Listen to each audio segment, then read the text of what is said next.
Hello everyone, welcome to Apex Institute. Do subscribe our channel for more exam related content. তো তোমরা জানো তোমাদের WBSL কিন্তু challenge answer কি চ্যালেঞ্জের পিরিয়ড কিন্তু 26 সেপ্টেম্বর অবধি আছে।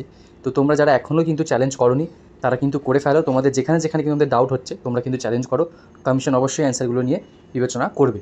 তো দেখো তোমরা অনেকেই বলছিলে স্যার একদম স্পেসিফিক কোন প্রশ্নগুলি আমরা 9, 10 এবং 11, 12 ইংলিশের কোনগুলি আমরা চ্যালেঞ্জ করতে পারি সেইগুলো নিয়ে স্যার যদি একটু বলেন তাহলে ভালো হয়। তো এই জন্যে আমি কিন্তু এই ভিডিওটা নিয়ে আনলাম। এখানে আমরা ডিটেইলিং সোর্সেস যে কোন বইতে কিন্তু তোমরা কোন অ্যান্সারগুলি পাবে সব নিয়ে আমরা বিস্তারিত আলোচনা করব।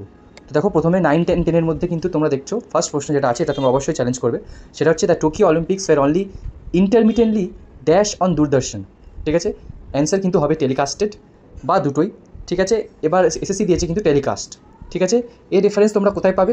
এর রেফারেন্স কিন্তু তোমরা পাবে জেনারেল ইংলিশ লুসেন্টের। ঠিক আছে, যেটি AK ঠাকুর অ্যান্ড বিনা ঠাকুর লিখেছেন, এডিটার। এই লুসেন্টের জেনারেল ইংলিশের কিন্তু তোমরা 279 পেজে তোমরা কিন্তু পেয়ে যাবে এই টেলিকাস্টের রেফারেন্সটা, যেটা কিন্তু টেলিকাস্টেডও হয়।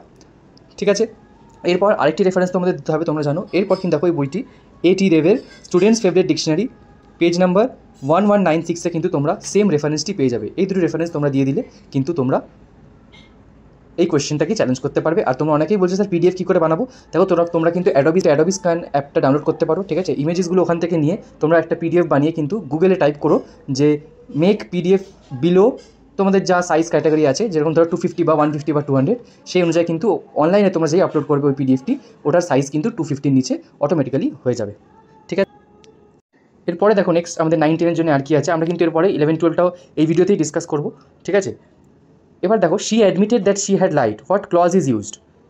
এবার এটা অনেকেরই ডাউট হচ্ছে মেন ক্লজও হবে, আবার SSC দিয়েছে নাউন ক্লজ। তো এটা তোমরা যদি চ্যালেঞ্জ করতে চাও তোমরা কিন্তু ইংলিশ টিচার্স এক্সামিনেশন যে 9, 10 বইটি আছে রবীন কুমার দাসের দেবী বুক কনসার্নের পেজ নাম্বার 519-এ কিন্তু তোমরা এই রেফারেন্সটি তুলে দিতে পারবে। আর আরেকটি রেফারেন্স তোমরা দিতে চাও তাহলে কিন্তু আর treasure trove for English learners by DP ভট্টাচার্যের বই, এটা কিন্তু খুবই ভালো বই, নিউ লাইট পাবলিকেশনের পেজ নাম্বার 442-তে তোমরা কিন্তু এই সেম রেফারেন্স পেয়ে যাচ্ছ। এরপরে দেখো split the sentence being tired he went to bed. আমরা জানি এই প্রত্যেকটি অপশানই কিন্তু এই প্রশ্নটির ভুল ছিল 9, 10 ক্ষেত্রে। ঠিক আছে, SSC অ্যান্সার দিয়েছে he was tired and he went to bed. এই প্রশ্নটি চ্যালেঞ্জ তোমরা অবশ্যই করো। এর জন্য রেফারেন্স তোমরা again treasure trove for English learners DP ভট্টাচার্যের বই তোমরা কিন্তু পেয়ে যাবে। ঠিক আছে, স্প্লিটিং অফ সেন্টেন্স চ্যাপ্টারটায়। এবং রেফারেন্স 2 এর জন্য কিন্তু তোমরা applied English grammar and composition by PC দাসে, এই বইটিতে কিন্তু পেজ নাম্বার 351-এ কিন্তু তোমরা, যেটি সেন্ট্রাল বুক এজেন্সি দ্বারা পাবলিশড, এই বইটিতে কিন্তু তোমরা এই স্প্লিট দি সেন্টেন্সের রেফারেন্স পেয়ে যাবে, যেখানে কিন্তু কোনো অপশানই কিন্তু আমাদের যাচ্ছে না। তো এই কোশ্চেনের অ্যান্সারটি কিন্তু, এই কোশ্চেনের মার্কস কিন্তু সবাই পাবে তোমরা। এরপরে দেখো 9, 10 ক্ষেত্রে the captain as well as the passenger dash frightened, অ্যান্সারটা কিন্তু ওয়াজ হবে। SSC দিয়েছে ওয়্যার। রেফারেন্সের জন্য তোমরা কিন্তু ক্লাস 6-এর ব্লসম যে বইটি আছে West Bengal board of secondary এডুকেশনের, সেই বইয়ের কিন্তু পেজ নাম্বার 55-এ রেফার করতে পারো, যেখানে কিন্তু এক্সাম্পল সমেত তোমাদের দিয়ে দিয়েছে যে কেন এটি ওয়াজ হবে। রেফারেন্স সেকেন্ড রেফারেন্সের জন্য কিন্তু তোমরা PK দে সরকারের text book of higher English grammar composition and ট্রান্সলেশনটা রেফার করতে পারো, পেজ নাম্বার 290-তে কিন্তু এই সেম রেফারেন্সটি দেওয়া আছে। এরপর দেখো the new teacher tried her best to get dash her ideas to her students, এটা কিন্তু অ্যান্সার গেট থ্রু হবে, কিন্তু SSC দিয়েছে গেট অ্যাক্রস। তো এই জন্য তোমরা রেফারেন্সের জন্য কিন্তু দেখতে পারো অক্সফোর্ড অ্যাডভান্স লার্নার্স ডিকশনারি। ঠিক আছে, পেজ নাম্বার 651-এ কিন্তু তোমরা এই সেম রেফারেন্সটি পেয়ে যাবে।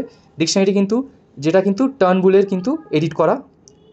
ঠিক আছে, এরপরে তোমরা দেখতে পাচ্ছ রেফারেন্স 2 এর জন্য তোমরা দিতে পারো কিন্তু দ্য ফেয়ারলেক্স গ্রামার বুক বা কমপ্লিট ইংলিশ গ্রামার রুলস। ঠিক আছে, পিটার হেয়ারিংয়ের, এটা কিন্তু তোমরা পেজ নাম্বার 145-এ কিন্তু এই সেম প্রশ্নটিকে তোমরা রেফার করতে পারো। ঠিক আছে, 9, 10 এইগুলো কিন্তু শিওর শর্ট প্রশ্ন, অবশ্যই তোমরা এইগুলো শিওরলি চ্যালেঞ্জ করো, তোমাদের মার্কস বাড়বে। ঠিক আছে, আর এর সাথেও তোমাদের আর যে প্রশ্নগুলিতে ডাউট আছে ওগুলোও কিন্তু চ্যালেঞ্জ করো। চ্যালেঞ্জ করলে কিন্তু তোমাদের মার্কস কিন্তু অনেকটাই ইনক্রিজ করবে, আর যাদের অলরেডি ইনক্রিজ আছে এই ভুল অ্যান্সার কি ম্যাচ করে তাদের কিন্তু আগেন কমে যাবে। তো কাট অফ কিন্তু অনেকটাই লোতে কিন্তু চলে আসবে, একটা অ্যাভারেজে কিন্তু চলে আসবে। এবার 11, 12-এর জন্য দেখো supply the correct preposition to complete the following sentence, the boy was trying to float dash bamboo stick in the river. তো অ্যান্সারটি কিন্তু হবে উইথ, কিন্তু SSC দিয়েছে টু। এর রেফারেন্সের জন্য তোমরা কিন্তু আগেন লুসেন্টের জেনারেল ইংলিশের পেজ নাম্বার 339-এ দেখতে পারো। ঠিক আছে, আর সেকেন্ড রেফারেন্সের জন্য তোমরা রেয়ান মার্টিনের ইংলিশ গ্রামার অ্যান্ড কম্পোজিশন বইটি পেজ নাম্বার 120-তে কিন্তু এই সেম রেফারেন্স তোমরা পেয়ে যাচ্ছ। আর আমার কিন্তু সেট ডি ছিল, এই যে তোমরা যে 30, আমার সেট ডিতে কিন্তু এটা 30 নম্বর প্রশ্ন ছিল, এই জন্য কিন্তু 30 লেখা। ঠিক আছে, দ্য নেম অফ ইউলিসিস সান, এই যে মোস্ট কন্ট্রোভার্সিয়াল প্রশ্ন, এই কোয়েশ্চেনটার জন্য কিন্তু আমরা সবাই মানে শকড হয়ে গেছিলাম যে কী করে কমিশন এই অ্যান্সারটি দিতে পারে। তো দেখো, the name of Ulysses son in Tennyson's Ulysses is, এটা কিন্তু অবশ্যই টেলেমেকাস হবে, কিন্তু ওরা দিয়েছে পেরিক্লিস। তো এটার জন্য তোমরা কিন্তু অরিজিনাল টেক্সটটি রেফার করতে পারো, যে কোনো তোমাদের যদি হাতের কাছে যে কোনো যদি বই থাকে সেটার কিন্তু তোমরা পিডিএফ বানিয়ে অবশ্যই করতে পারো। আমি সেই ক্ষেত্রে কিন্তু দিয়েছি এখানে দেখো রামজি লালের একটি বই, যেখানে কিন্তু এই অরিজিনাল টেক্সটটি ছিল, ঠিক আছে। আর একটি আমি রেফারেন্স দিয়েছি কিন্তু ভিক্টোরিয়ান পোয়েটস বাই সুরদোপা মুখার্জি, এটাও কিন্তু তোমরা দিতে পারো, বা নিজেদের যে কোনো অরিজিনাল টেক্সট বুক তোমাদের আছে যেখানে কিন্তু এই টেক্সটটি উল্লেখ আছে তোমরা কিন্তু দিতে পারো রেফারেন্সের জন্য। এরপরে দেখো, in WB it says the wild swans at Coole, what does the speaker muse regarding the swans future. তো দেখো কারেক্ট অ্যান্সার দিয়ে হবে they will someday vanish to another lake, কিন্তু এসএসসি দিয়েছে they will always stay at Coole. তো এই রেফারেন্সের জন্য আগেন তোমরা অরিজিনাল টেক্সট রেফার করতে পারো, যেখানে কিন্তু কমপ্লিটলি লেখা দেখো delight men's eyes when I woke someday to find they have flown away. পরিষ্কার তোমরা এর মিনিং কিন্তু ইন্টারপ্রেট করতে পারছো। এর জন্য তোমরা রেফারেন্সের জন্য কিন্তু golden book of English poems by Manindranath Sinha, new Joykali প্রেসের কিন্তু তোমরা পেজ নাম্বার 54 কিন্তু এই রেফারেন্সটা পাচ্ছ। আর আরেকটার জন্য কিন্তু এখানে আমি দিয়েছি handful of English poetry by Akram Hossain, Ray book কনসার্নের। এই বইটির তুমি লাইন রেফারেন্সও কিন্তু অ্যাজ রেফারেন্স দিতে পারো, বা তোমাদের যদি অন্য কোনো বই থাকে তুমি যে কোনো বইতে কিন্তু লাইন রেফারেন্স এই প্রশ্নের জন্য দিতে পারো, কারণ এই লাইনে কিন্তু অবশ্যই উল্লেখ আছে যে দে হ্যাভ ফ্লোন অ্যাওয়ে। এরপরে দেখো, choose the correct form of narration, Rita said the sun rises in the east. আগে একটা ইউনিভার্সাল স্টেটমেন্ট, তো এই ইউনিভার্সাল স্টেটমেন্টের জন্য কিন্তু কারেক্ট অ্যান্সার যেটি হবে সেটা হচ্ছে Rita said that the sun rises in the east, কিন্তু এসএসসি দিয়েছে Rita reported that the sun rose in the east, যেটি ভুল হবে। রেফারেন্সের জন্য তোমরা কিন্তু treasure trove for English learners by DP ভট্টাচার্যের তোমরা কিন্তু রেফারেন্স নিতে পারো, ঠিক আছে। এখানে কিন্তু কমপ্লিটলি লেখা আছে দেখো, he said my brother is coming from Delhi, he said that his brother was coming from Delhi. এখানে কিন্তু কমপ্লিট ন্যারেশন দিয়েছে।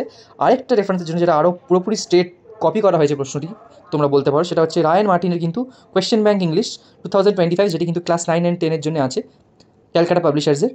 তোমরা দেখতে পারো, the teacher said to the student the sun rises in the east, the teacher told the student that the sun rises in the east, ঠিক আছে। তোমরা এটা রেফার করতে পারো, তো অ্যান্সার কিন্তু এ হবে। এরপরে দেখো, choose the appropriate form of change narration, we said we all love our country. Correct answer কিন্তু হবে we said that we all love our country, কিন্তু এসএসসি দিয়েছে we said that we all loved our country. তোমরা কিন্তু রেফারেন্সের জন্য reviews guide to SLST English এই বইটি রেফার করতে পারো। এখানে কিন্তু পরিষ্কার লেখা আছে দেখো, children love playing with toys, mother said that children love playing with toys. খেয়াল করো, এটা কিন্তু লাভটা কিন্তু লাভড হয়ে যাচ্ছে না। রেফারেন্স টু এর জন্য তোমরা কিন্তু কিরানসের SSC English language chapter wise যে সলভ পেপারের বইটি আছে সেটাও কিন্তু তোমরা রেফার করতে পারো, যেখানে কিন্তু কমপ্লিটলি উল্লেখ করা আছে যে ইউনিভার্সাল ট্রুথের ক্ষেত্রে কিন্তু ওই ভার্বটাই থেকে যায়। তোমরা দেখতে পারো, he said we all are sinners, he said that we all are sinners. এরপরে দেখো, rectify the sentence by choosing the correct form from the list below, this is the most happiest day of my life. আমরা জানি যে দুটো superlative item কিন্তু পরপর use করা যায় না, this is the most happiest কখনোই হয় না। তো এর কারেক্ট অ্যান্সার কিন্তু হবে দিস ইজ দি হ্যাপিয়েস্ট, কারণ আমরা যখন এর হাইয়েস্ট ডিগ্রি বোঝাই তখন আমরা দ্য ইউজ করি, কিন্তু এসএসসি দিয়েছে কিন্তু this is a happiest day of my life, যেটি ভুল। রেফারেন্সের জন্য তোমরা কিন্তু আগেন ডিপি ভট্টাচার্যের treasure trove for English learners refer করতে পারো। আর আরেকটি রেফারেন্সের জন্য কিন্তু তোমরা জেসি নেসফিল্ডের idiom and grammar for secondary schools, যেটি রাধা পাবলিশিং হাউসের দ্বারা প্রকাশিত, সেটা কিন্তু তোমরা রেফার করতে পারো, যেখানে কিন্তু কমপ্লিটলি বলা আছে যে সুপারলেটিভ ডিগ্রির ক্ষেত্রে আমরা দ্য ইউজ করে থাকি, ঠিক আছে। ভিডিওটি যাদের দরকার তাদের কাছে পৌঁছাও। আর এছাড়াও যাদের তোমাদের অন্য যে প্রশ্নগুলিতে ডাউট আছে অবশ্যই তোমরা চ্যালেঞ্জ করো সঠিক রেফারেন্স দিয়ে। আর যেগুলো লাইন তুলে তোমাদের যদি লিটারেচারের পার্টে যাদের ডাউটস আছে তারা কিন্তু অবশ্যই ওই লাইনটি রেফার করো, অরিজিনাল লাইনটি, এতে কিন্তু তোমাদের সুবিধা হবে।